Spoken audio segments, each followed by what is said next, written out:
भड़ाटिया मृत्यु सन्देह घेरारे रायगड़ा आरक्षी अधीक्षक बासभवन सम्मुखें वार्ड नंबर 15 स्थित विद्यासागर इंटरनेट कैफर द्वितीय महलार भड़ारे रहुथुवा श्रीनिवास राव नामक व्यक्ति मृत्युवरण करिसेंती।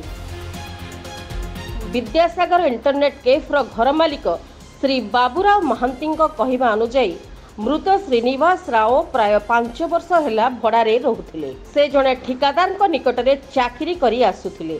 से केउ कारणरू मृत्युवरण करिसेंती ताहा जणा पड़ी नाही। तुरंत पुलिस निकटने एतला देइथिले। रायगड़ा थाना अधिकारी एक अपमृत्यु मामला रुजु करी तदंत जारी रखिछंती।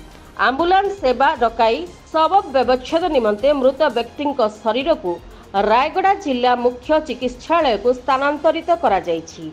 रायगड़ारू प्रफुल्ल कुमार बेहरा रिपोर्ट, रिपब्लिक ओडिशा साधारण लोकंक स्वर। Bureau report, PS news Bharat.